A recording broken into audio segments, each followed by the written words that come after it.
Tahukah kamu bahwa dahulu ada seorang Habib yang menjadi mufti di negeri jiran Malaysia dan penggagas Robitoh Alawiyah di Indonesia?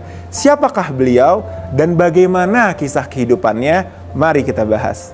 Beliau adalah Al-Habib Alwi bin Thohir Al-Haddad. Terlahir di Bandar Ghaidun, Hadramaut, Yaman pada tahun 1884 Masehi. Sejak usia anak-anak, beliau dididik langsung oleh sang ayah, Habib Thohir bin Abdullah Al-Haddad. Tumbuh di keluarga ahli ilmu, menjadikan kecerdasannya sudah tampak menonjol di usia belia. Bahkan di usia yang masih sangat muda, beliau telah memiliki cukup kemampuan untuk berijtihad. Sejak remaja, Habib Alwi mendedikasikan waktunya untuk belajar dan mengajar. Bahkan, beliau melakukan safar di negeri Hijaz dan benua Afrika. Melihat sepak terjangnya yang gigih dan kompeten, para pembesar Alawiyin di Batavia mengirim surat kepada beliau untuk mengunjungi Batavia kala itu. Hingga akhirnya, beliau mengajar di Madrasah Jamiat Khair yang didirikan pada tahun 1901. Hingga di tahun 1928, beliau bersama para pendiri Jamiat Khair menggagas sebuah organisasi keagamaan yang diberi nama Ar-Robitoh Alawiyah.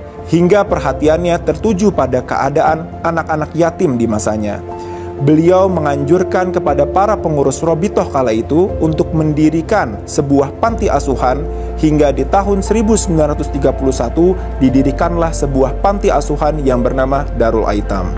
Hingga di tahun 1934 Masehi, beliau diminta menjadi mufti di Kesultanan Johor di Malaysia dengan usia 49 tahun.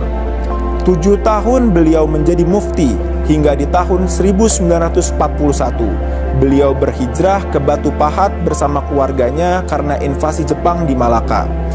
Dan di tahun 1948 setelah penjajahan Jepang, Habib Alwi kembali diangkat menjadi mufti Johor hingga tahun 1961. Selama menjadi mufti, terhimpun sekitar 12.000 fatwa beliau yang telah dibukukan. Beliau ikut andil dalam pencegahan penyebaran paham-paham menyimpang seperti Ahmadiyah dan Bahai di Johor.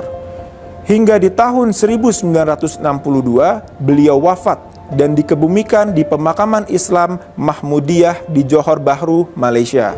Masih ada yang ingin kamu ketahui?